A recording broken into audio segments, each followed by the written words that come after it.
bank put a $200,000 ticket on the joint. I'm cool with it. You know, $100,000 is a lot of money. Don't never borrow no money from the guys, man. You missed a payment with those loan shots? They coming for blood. You realize once you take that journey, there is no turning back. You gonna be a club owner, bro. Club Uncut. Yeah. Yeah, man, that place is bumping. He's gonna have a new partner. Tell your boss I don't need no business partner.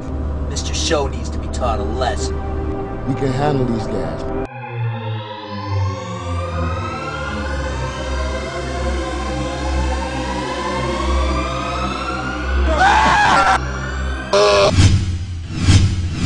If you're gonna play, you got to pay. You don't know?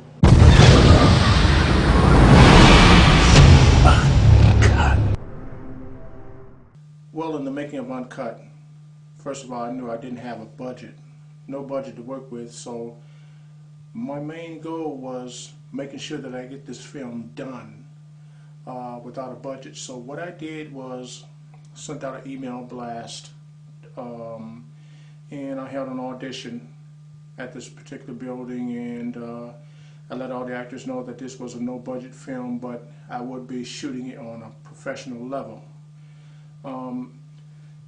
Uncut, even though it was shot with no budget, it was still, I still let everyone know that I wanted to do this film on a professional level. So it was a headache. It actually took 3 years for me to actually do this film. So basically what I had to do, and I also didn't have enough crew to be able to pull this thing off the way I really wanted. So I knew I didn't have enough people working with me. So I knew from the jump that I had to basically do everything myself. So I was ready for the challenge. So what I had to do, 99% of everybody that was in the film were not actors. So I had to teach them how to not only perform in the film, but to act as well. I had to, myself, I was a graduate of, I graduated from acting school from John Robert Powers back in 1987. I had took up commercial, I was also a graduate from commercial school back in 1986. And I had started, this thing all came about back in the early 70s. I had started with these Super 8 cameras, playing around with them, doing different scenes with the Super 8 cameras, kind of getting my feel of it, you know, feeling my way around with it. Back then, there was the Super 8 cameras, there was no sound, and you would get this 50-foot film reel that comes with the Super 8 camera, and that was the kind of film you had to buy for that particular camera. So there definitely was no room for error.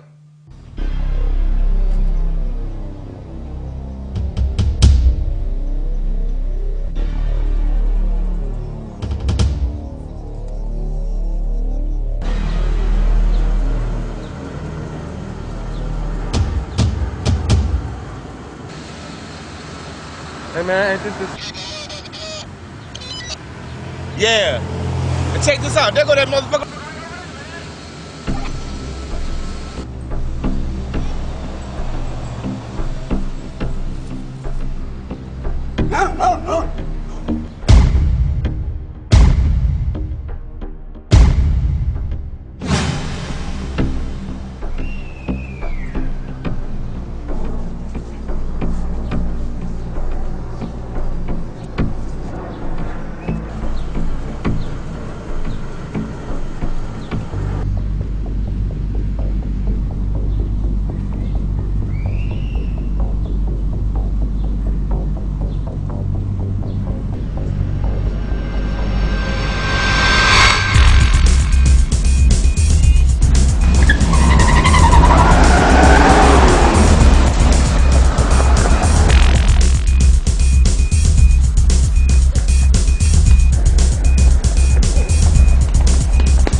McBride.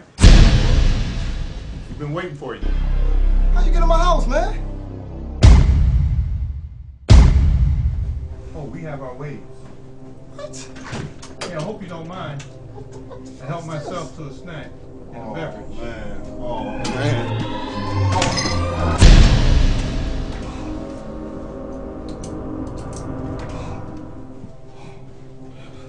You got a nice place here, man. Man, I swear I'm gonna pay y'all, man. I swear I'm gonna pay y'all. I tell you what, let's get down to business, man. All right, man. You owe us some money. Right. I'm gonna pay you though. You had a deadline, and we haven't heard from you since. Man, I swear I'm gonna pay the money, man. I swear, man. Just give me a little bit of time, man. I swear I'm gonna pay it, man.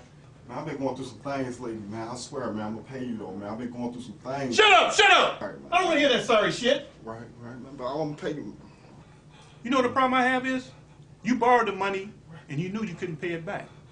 You didn't call us. You just totally ignored us. But my man, I'm gonna pay you, J-Dog, man. I'm gonna pay y'all, man. I swear Hey, the I'm gonna boss pay didn't y'all, like man. that.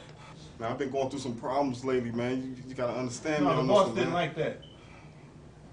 Oh, man. So you know what we have to do now, right? Man, come on, man. Just give me a little bit more time. I'm Okay, gonna pay you, I'll tell you what I'm man. gonna do. I ain't gonna kill you this time. Oh, thanks, man. But you got to get that money to us. I'm gonna pay you, man. No problem, man. You want, man? I Do swear. we man. understand each Yes, other? yes, man. I'm gonna pay your money, man. I'm gonna pay your money, man. I'm gonna pay y'all, man. I'm gonna pay y'all. No problem, J-Dog. No problem. I'm gonna pay y'all, man. Oh, shit. You said you were gonna kill me, man. Yeah, I told you I wasn't gonna shoot you. But I can't speak for them.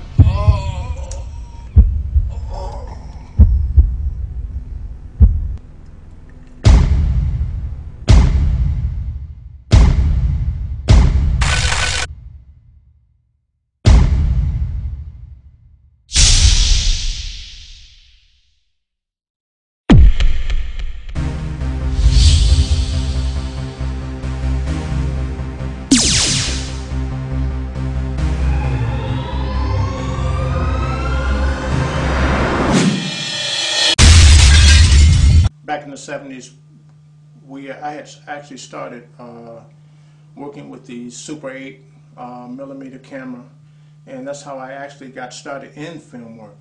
I used to play around with that, and you would get this 50-foot of film reel that came with the Super 8 millimeter camera, and that was the kind of film you had to buy for that camera. You only had 50 feet of film, so there was no room for error.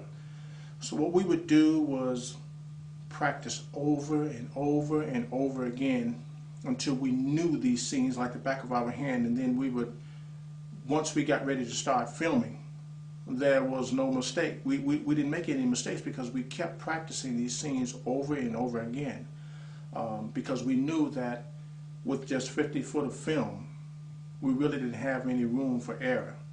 So it was harder back then, but it made us much more better. So once we got everything down packed, we would always go in my backyard and go over these scenes over and over again, the fight scenes, the action scenes, and so forth. And we would go back there every day and just practice for hours, going over those scenes over and over again. And then after that, we would go out to places like Belle Isle and shoot the scenes, and it would be perfect every time because we knew them like the back of our hands. We knew the distances and everything. And then in the 80s, along came the VCRs, which was really a plus for me because I used that to practice on the camera angles. I started studying and watching even more the camera angles that the old movies were using, the classic movies like the John Waynes, the Jimmy Stewarts, the James Cagney, and so forth, Betty Davis, Joan Crawford, all of the great actors. I was watching all of their moves. I was watching all of the camera angles that they were using for them, and I would be constantly putting the VCR in reverse, fast forward back to something or reverse it back to something. And I went through a lot of VCRs back then because I used that reverse button a lot just to see camera angles. And the main thing that I was really focused on more than anything else was the action scenes, because I wanted to see what camera angles they were using when it came to the action scenes, and I would just be going back over the same thing over and over and over again. And I kept doing that. I went through a lot of VCRs in the process, but it didn't matter. The main thing is that I wanted to figure out the camera angles that they were using, and then I would write down on a pad how I figured this particular thing should go and how I figured that particular angle was done, and then I would go and practice them. And that's what enabled me to learn about doing fight scenes and about doing different scenes and the different camera angles and so forth. A lot of people now, filming is very hot here in Michigan, and a lot of people think that you can just get a camera and just start shooting, and they just don't understand. It's really more to it than that. Like I said, the movie Uncut was basically done with no budget. Well, I knew I didn't have a budget, so I knew I had to figure out ways to get around that, so you know, so I could be able to make things work without having a budget, and that's what I was able to do. Let's go!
Doing a fight scene for independent film, doing a fight scene, period, is really, a lot of people think you can just put somebody together and just put together a fight scene and make it work, but it's more to it than that. And I have seen a lot of fight scenes that look terrible due to the fact that the people don't understand camera angles are so important when it comes to doing fight scenes. You got to know where to place the people. You've got to know the distance. You've got to teach them not only about the how to do the fight scene, but you got to also teach them how to sell the fight scene, how to make it sell. And when I say sell the fight scene, when I ask people, I ask them, when two people's in a fight, who's the most important person? Is it the star or the person that's taking the punch or the kick? And 95% of the time, matter of fact, 98% of the time, a lot of them will tell me the star. And I tell them, no, he's not.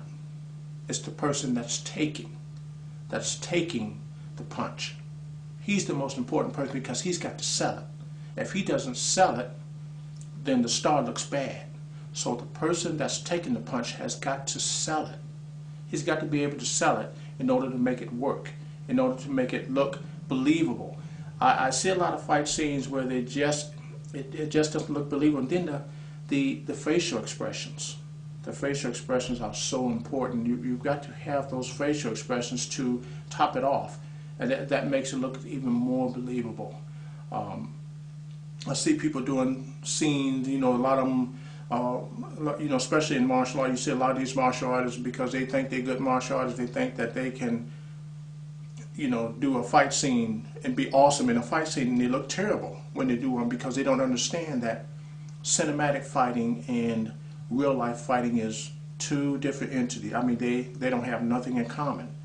You've got to really understand that those are two different categories, and you know, cinematic fighting is just like learning to walk all over again. It's so much different than real life fighting. In films, in fight scenes, of course in a normal fight, a person would throw a right cross like that, but in films, they actually extend it like a ballroom fight. It's actually extending the punch instead of coming across like that. They actually extend it and bring it. You know what I'm saying? They bring it all the way across instead of just. Right. They put more emphasis on it. Just like same thing with the kick. Instead of a person just kicking right at the person's head, they actually go above the head. Like they go right above the head instead of coming here. They kind of bring it up higher to put that extra, you know what I'm saying? That dramatic effect they call it. Yeah. It's called dramatic effect. In a fight scene, a lot of people don't understand that you have to really, really make that punch or kick look like it actually made contact. You have to really, and the person on the other end have to really sell it. In other words, you know, I tell a lot of people when I'm setting up fight scenes to, you got to punch wider than you would usually punch, and it looks almost like you're telegraphing, but you have to kind of spread your punch out a little bit and come with a wider punch than you would if you were punching in a real fight. It's called, I call it dramatic effect. Same thing with the kick. Even if you're kicking at a person's head, still kick a little bit higher above the person's head, because it looks, people tend to enjoy that more in the movie. It looks so much better. Again, I call it dramatic effect. And when they see a person kick high, fans seem to really go for that. In the movie industry, they like to see a person be able to have that flexibility when it comes to punching or kicking, and be able to show off their flexibility. I mean, the kick may be much higher than the head, but the audience seems to like that. And so I tell people to punch a little higher, kick a little higher than they normally would kick, and bring the arm out a little bit wider and punch than what they would normally punch when, you know, if they were in a real fight. You know, I have to let them know that you have to separate the two as far as what's real and what's not realistic. And then you got to make the fight scene look realistic, and this is where a good director comes in, a good choreographer comes into play. You've got to have a choreographer that really understands about putting together a fight scene, which is something that I really practice on a lot. I love action scenes. I love action scenes, and again, like I said before, you've got to have the right camera angles, and the little things when you're putting together a fight scene means so much. You know, when I was putting together some of the fight scenes for this film, a lot of the guys were wondering, well, what you need this particular small shot for? Why are you doing this? Why are you doing that? I say, just do it. Just trust me. When you see it, after I put it all together, then you'll understand why I was doing this or doing that.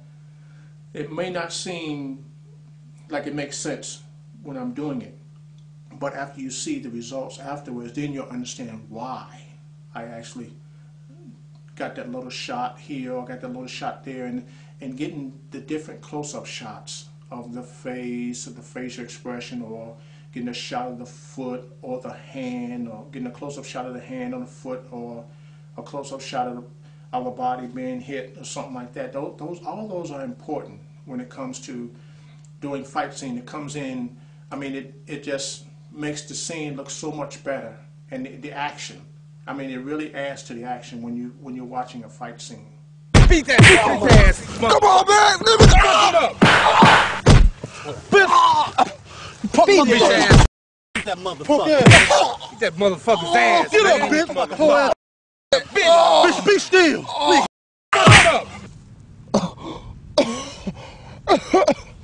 Oh, man. Come on, motherfucker. We ain't through with your ass yet, motherfucker. Oh, man. Get the Come fuck on, up. dog. Hell no, motherfucker. Come on, hit this motherfucker again, motherfucker, man. Hit this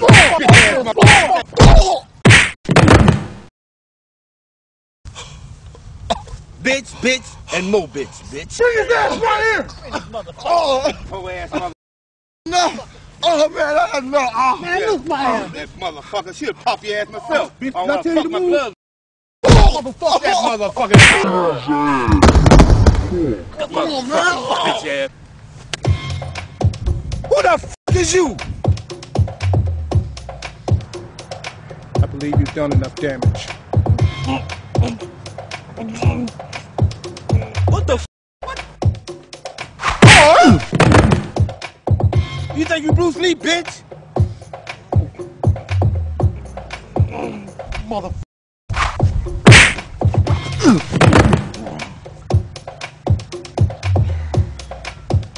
Man, get this mother ass. So you want some of me, man? Huh? You want some of me, mother?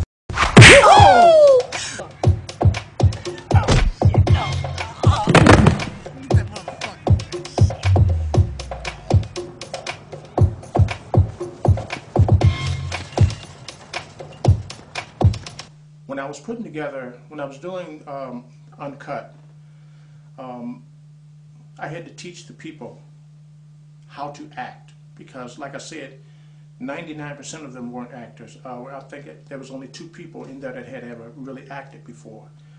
So basically I had to teach, not only do the film, but also teach them how to act as well. So basically what I did to make things much easier was I told them to be natural. Act as if you were talking to one of your friends. Don't act the part, be the part. If you try to act the part, then you come across, to me, and this is my opinion, if you try to act the part, then you come across as phony. But if you act like you're talking to one of your friends or someone that's real close to you, then you come across as being natural. It looks more realistic. And this is what I told all of the actors that was in the film to don't act the part, be the part. And I also told them, because of the lines that I gave them to say in the film, I told them to say them the way you would say them. You don't have to say it the way I have it on the paper, as long as you get the message across what I'm trying to say. Say the lines the way you feel you would say them. And it made them feel so much more comfortable, and they were able to come across so much better. And it was funny because when people seen the film, they didn't think that they had a hard time believing that these people had never acted before. And they weren't. None of them were actors. Just 2 of them had even acted in a film before. But these people were naturals. They were naturals. And this is what I tell. This is what I tell a lot of people. Don't act the part. Be the part. Just be natural. To me, if you act, you come across as phony. The bank put a $200,000 ticket on this joint. I'm cool with it. You know, $100,000 is a lot of money. I never borrow no money from the guys, man. You missed a payment with those loan shots? They coming for blood. You realize once you take that journey, there is no turning back. You gonna be a club owner, bro. Club Uncut. Yeah. Yeah, man, that place is bumping.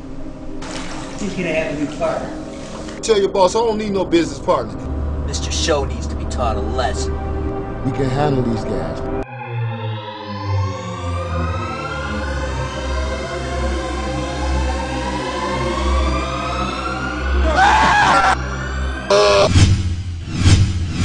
If you're gonna play, you got to pay. You don't know?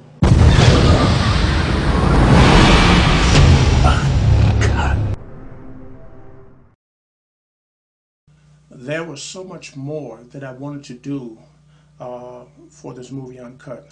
The guy that played the star, I wanted to show that he was, after I trained him, he became the ultimate martial artist. In other words, he was good at kung fu, street fighting, the whole package. He had the whole package.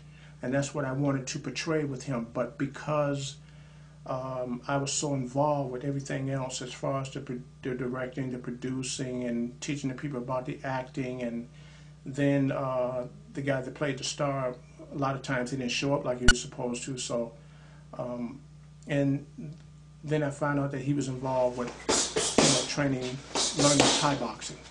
And once I got to working with him, I realized that it was going to be hard to transform him from the Thai boxing, because no matter what I showed him, he still had that Thai boxing look to him. It was kind of hard to get him away from that, so I changed my mind about that and just went with what I had, because I know it took me a while to change him over, convert him over to look like more like a kung fu stylist or the ultimate martial arts stylist. He was so used to training and doing his, his Thai boxing, that it was kind of hard to convert him over. So I had to just work with what I had and just make him look as good as much as possible. Then the flexibility wasn't there. He really didn't have the good flexibility that I really wanted him to have. So it really took me a while to really get him converted over to what I really wanted him to be, the ultimate fighter, the ultimate martial arts fighter. So I basically went with what I had. There were other scenes in the movie where him and I were supposed to be in a fight scene together. I abandoned that because I really didn't have anyone that I could really rely on as far as the camera, because the only other cameraman that really knew what he was doing was a friend of mine named Charles, who I call who's known as Red Dragon. Red Dragon, because he had other commitments, wasn't able to be there all the time, only every now and then. And he really helped out a lot when it came to doing the fight scene in the warehouse. I got him to work the guys out and show them the different exercises to do to get them loosened up and everything, because I knew he knew about that, because Red Dragon is also a martial arts. But he was also the only person that I knew that knew about cameras and knew about angles and knew about movie shooting, period. So he basically was the only other guy that I could really depend on that knew what they were doing. So, but he was only there every now and then. So there were some scenes other scenes that I was supposed to be in, I had to change that, because I really didn't have anyone that I could depend on to shoot when I needed to be shot, because the scenes that I was in, I had to basically set them up myself, set up the camera angles and everything, and then get in front of the camera and have somebody else to shoot it. So it wasn't easy, but I put it off. And the main thing that I liked, even though I didn't get any advertising, I was able to sell out the movie theater, the Renaissance Theater downtown, where we showed the movie at, and we had to sell out. It was really nice, but had we got the advertisement, I think it would have been even better.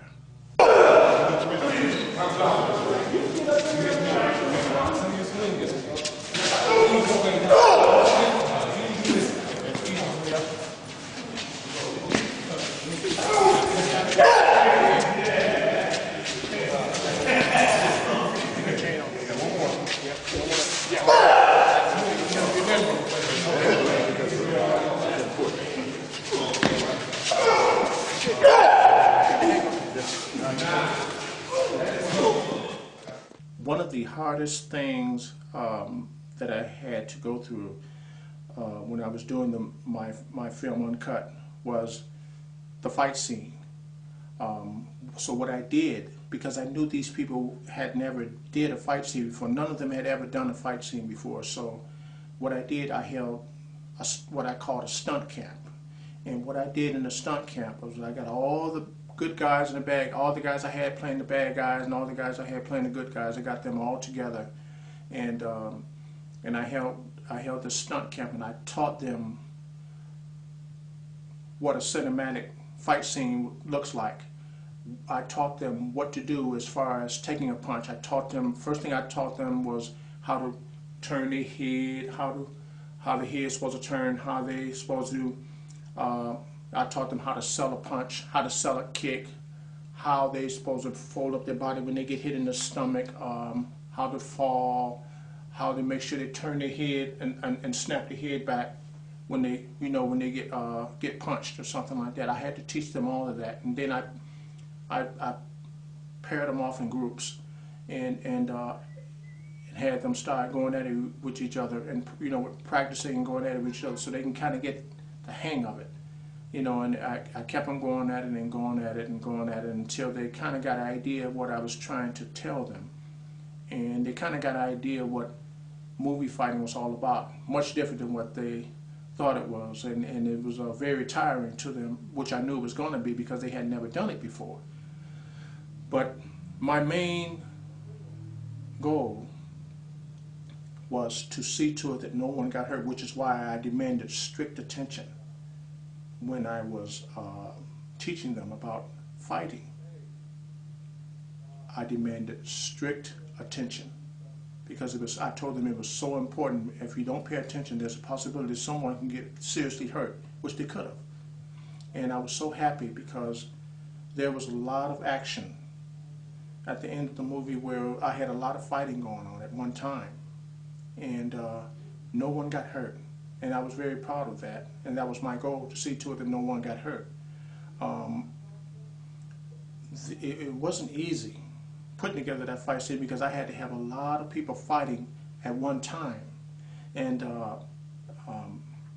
what I had to do was go through each one by one, show them what I wanted, put them in the spot where I wanted them, and make sure that they stay at that exact spot or in that exact location where I wanted them when the camera was rolling. And it was a headache, but I pulled it off. Action! Action! You have to exaggerate it a little bit anyway. Okay, I didn't know I was too far from his face or not. I'm really glad that Uncut is coming out on DVD now because a lot of people that's seen it were really surprised that it came out as well as it did because I actually did this movie without a budget and they knew it, but you know there was only one person that really understood how I wanted to do this movie, and that was the guy that played J-Dog, Clark. I had told him as well as other people that I wanted to even though I was shooting this with no budget, I wanted to look like I actually had a budget. I wanted to look like a big scale movie. And he was the only one that understood where I was coming from. And he was the only one that knew where I wanted to actually take this movie. And he really helped me out. He really helped me out quite a bit, as well as acted in the movie as well, you know. So he really was basically the only one that really understood where I really wanted to go with this movie. All right, cameras rolling. Action! Okay, bring it back again.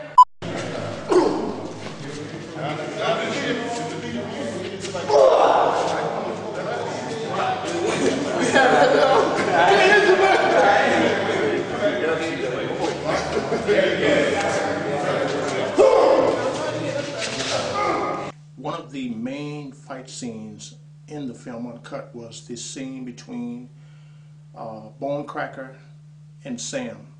In that particular scene, I wanted to show the strength of Bone Cracker. So what I did, I had him and Sam, we went into the backyard.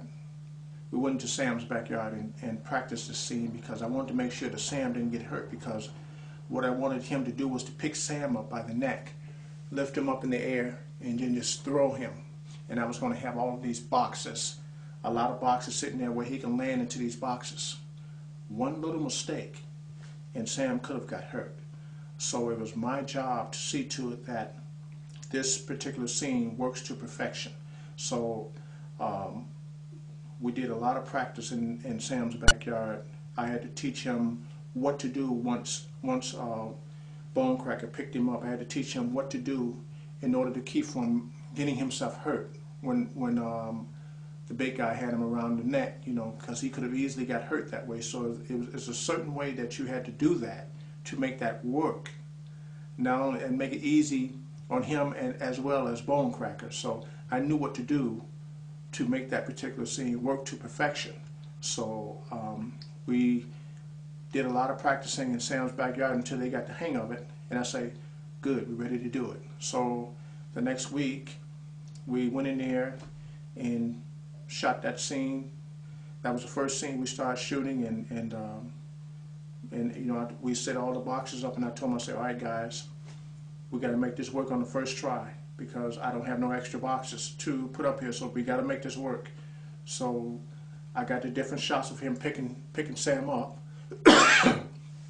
and after I got the shots of him picking him up, I got all the shots I needed there. So now I was ready for the one shot that I needed to get, the shot where he actually throws him into the boxes. Only had one take on this, so I said, guys, we got to make this work. We only got one take, so I was lucky. It was perfect. When he picked him up and threw him into the boxes, it was perfect. I mean, absolutely perfect. And I got that shot that I needed on just one try. There was another scene where I actually had Bone Cracker to pick up a man up in the air and bring him down and break his back over his leg. There were certain camera angles that I had to do to make that work. And that was another scene that I had to make sure that the person that Bone Cracker was picking up didn't get hurt, because it could have easily got hurt. And so, you know, I had to explain to those two men that you pay attention to what I'm saying, because I don't want anyone to get hurt. You can easily get hurt in the scene. So we went over it, and we did the practicing with it. I got the camera angles that I needed, and it was certain angles that I actually used in order to make that particular scene work. And bring it down. I need you to, I need your back a little bit, kind of give, yeah. That way I take a lot of strain off of you for this particular shot. Okay, now, let's do that again. Now, when he actually do it, I need you to holler. Like you're back, I need you to holler like you're back, I need you to know you're back. Yeah, there you go, there you go.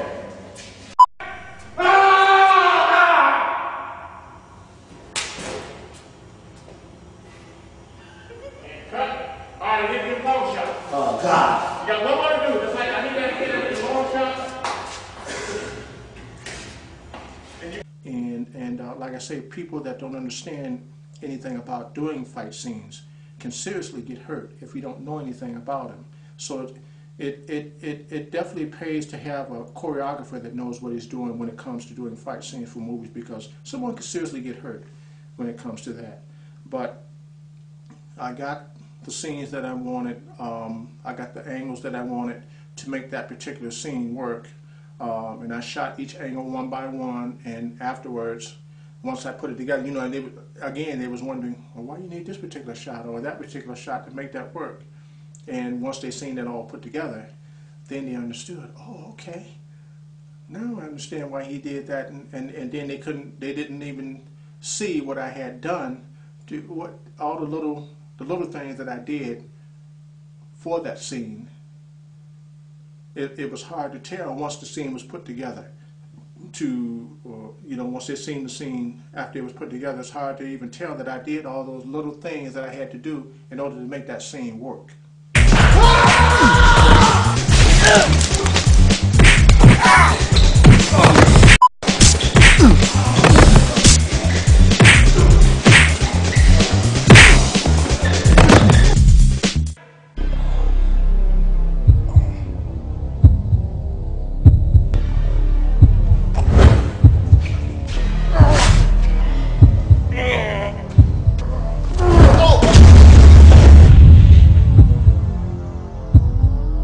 I remember back in 1999, I was working on the set with this guy that was shooting this film, and he had put me in charge of the fight scenes. And he came to me and told me that he wanted to shoot 10 fight scenes in one day, and I told him that is totally impossible.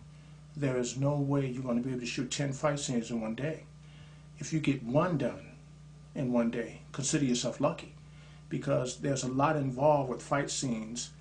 And there's so many angles that have to be shot. There's so many tidbit shots that have to be shot, and there's so many cuts where you got to cut here and cut there. I mean, it's got to be scripted out. And if you want the fight scene to look authentic, and having a realism to it, it's going to take time. And there's a lot of camera angles that have to be done in order to make the fight scene work. And this guy didn't understand that, and he told me it's either going to be done his way or else, So I told him, I said, I tell you what, I'm going to let you handle it. You do it, and I'm going to bow out. And that's exactly what I did. I bowed out. I just stepped out and didn't have anything else to do with the project, because I knew there was no way he was going to be able to shoot 10 fight scenes in one day. And I didn't know until 2 days later that when I walked, everybody else that was involved with the project walked, because they knew that the guy didn't know what he was doing. There was this other project here back in 2005. This female director, another director, she wanted me to shoot this film. This was a basketball film that she was shooting, and it was terrible because first of all, the guy that she got to play the basketball star couldn't play basketball. He didn't have no kind of basketball skills, and this is what happens when you don't hold an audition. If you're going to do a basketball, you got to have an audition. You got to have a basketball audition to see who has the skills for this role and who don't, and also who can act.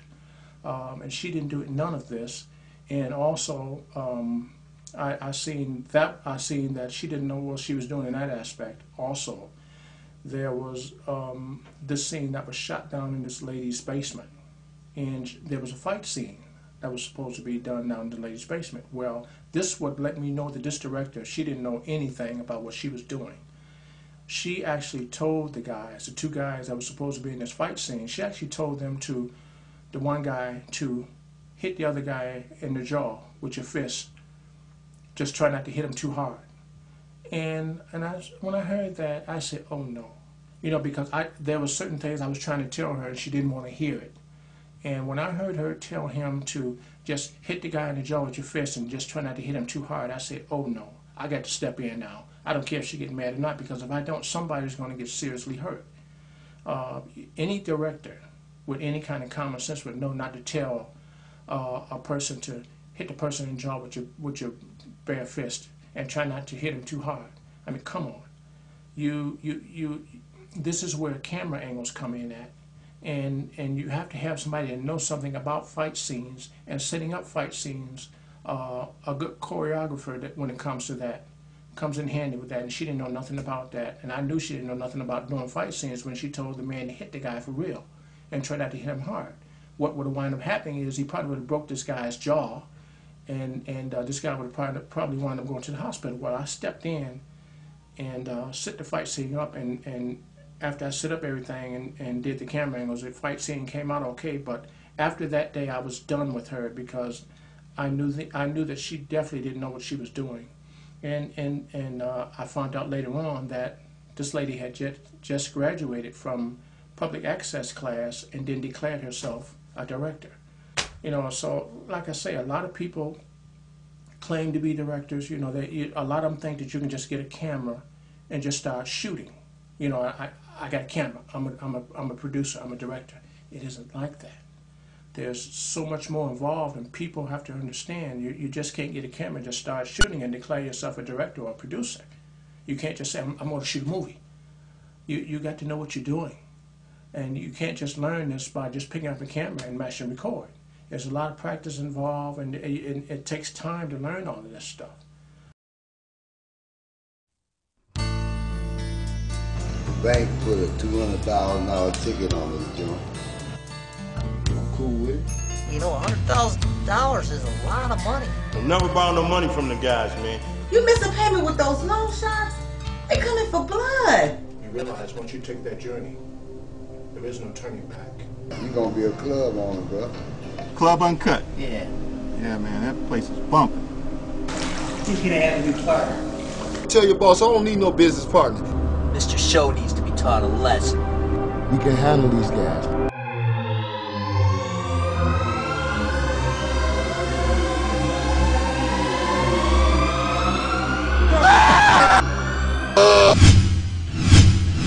If you're gonna play, You got to pay. You don't know?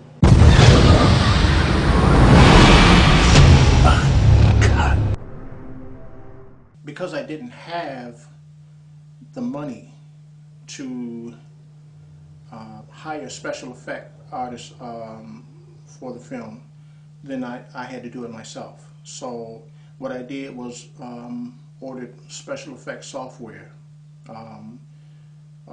that I had to put into my computer, and this is how I came up with the special effects for the film. And you know, I just didn't have the budget. So, but there's always a way to get around things. Anyone that wants to do an independent film where there's no budget, technology has made it where you can get around those things and actually make it work. And that's how I was able to do the special effects for the film Uncut.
Well. If it ain't the Kung Fu motherfucker himself. Oh, so you're the Kung Fu I heard about. Well, I got a little surprise for you now, bitch. Hey, Kino, man, where's your Kino party, man? Yeah, the fellas is here now. Yeah. What do you got to say now? Sure got help, man. Shut the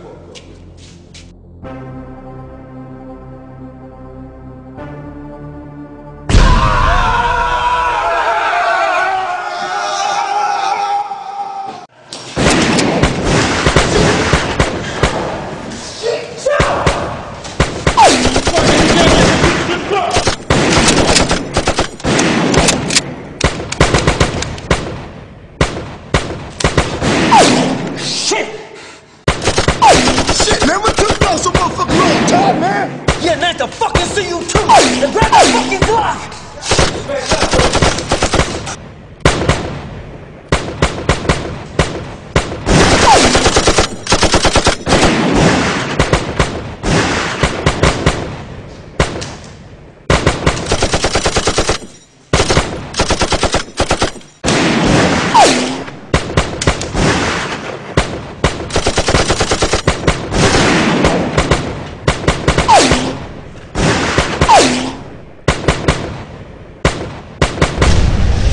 The film business in Michigan now is really hot right now, and a lot of people are deciding to shoot films and do films. But what a lot of them have to understand is that this is not something that you can just decide I'm going to get a camera today and do some shooting tomorrow. It's not like that. I've actually been at this since the '70s, the early '70s. I've done commercials, I've done TV shows, I've produced and directed TV shows, I've produced and directed cable shows. So I had to get my feet wet a little bit in order to learn what's the newest things out there, about filming. And I'm still learning. And if there's any filmmaker out there that say that there's nothing else to learn, they're wrong. There's always something else to learn. Always something else to learn. And right to this day, I'm still learning. There's still a lot more to learn, but I just enjoy it. And I plan on doing more and more films. I love action films. Action films is just, I love them. I can do those 24/7. I love them. And like I say, Uncut is is I'm proud of Uncut because I was able to do it and prove that it could be done without a budget. And even though I didn't have a budget for Uncut, I wanted to make sure that it looked like it was done with a budget. A lot of people say that, well, it was too long. Why would you make it so long? I did that purposely because I notice now that the movie industry, a lot of the movies that's coming out now are over 2 hours long. And so that's why I made Uncut the length that I did, 2 hours and 52 minutes. It wasn't done mistakenly, it was done purposely because I noticed the movie industry, they're sort of going towards that now. A lot of the movies are over 2 hours long. And I want, even though, like I say, even though I knew I didn't have a budget, I wanted to look like I had one.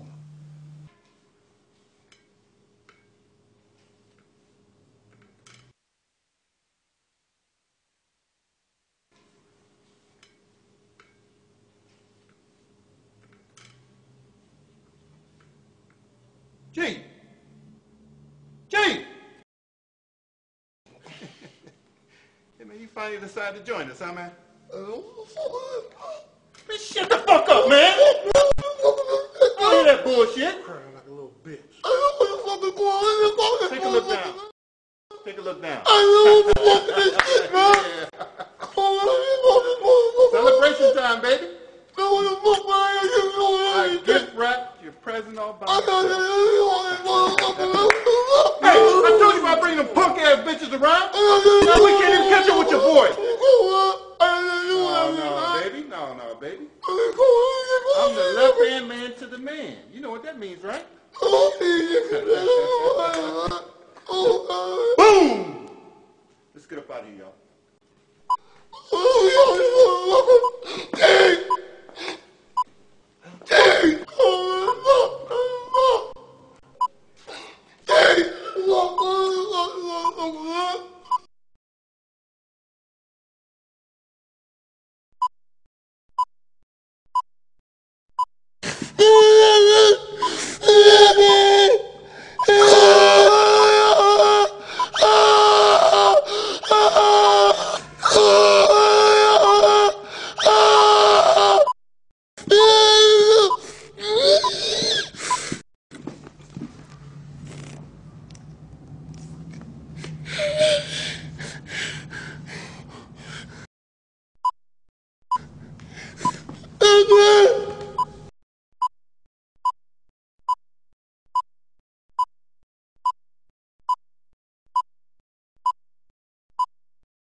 Action scenes in Uncut was choreographed by me. I did all of the action scenes. I choreographed all of the martial arts scenes. The martial arts, I've been in the martial arts now for going on 38 years, so I knew what would work and what wouldn't work. I knew what techniques to use and what techniques not to use. There was other martial art sequences that I wanted to use in the film, but I wasn't able to because what I had told everyone that was involved with this film was that I would shoot this film according to them when they were available. And what I did was, because it took 3 years to do this film, I only shot on the weekend, Saturday and Sunday. And I did that because I wanted to make sure that people would be available. I knew I wasn't paying anyone. I wasn't able to pay anyone, so I basically had to go according to when the people were available. So that's what kind of made things linger on a little longer. But I produced it. I produced this film. I directed it. I choreographed it. I wrote it. I edited it. I did all the special effects. Basically, I did everything. And it wasn't easy, so I'm not going to sit here and tell you that it was easy because it wasn't. It was a headache, but I didn't have the money to hire a crew to help me to do anything, so basically I had to do it myself. and I had one friend of mine that would come over and you know, he would take me places where I needed to go and help out all he could. But you know, basically everything as far as the film, the editing, the producing, the choreography, the writing, the directing, I did everything. I wouldn't advise it unless it's to that point where you have to, because it was a headache, and that's another thing that made it take a little bit longer because I was basically doing everything myself. So, but I enjoyed it. But again, when it comes to the martial arts scene, I wouldn't advise anyone trying to do martial arts in a movie unless you really know what you're doing, and unless you really know anything about choreography, because someone could seriously get hurt on that. It took many years of practice for me to actually be able to do what I was doing and to be able to choreograph the fight scenes. And it basically started back in the 70s.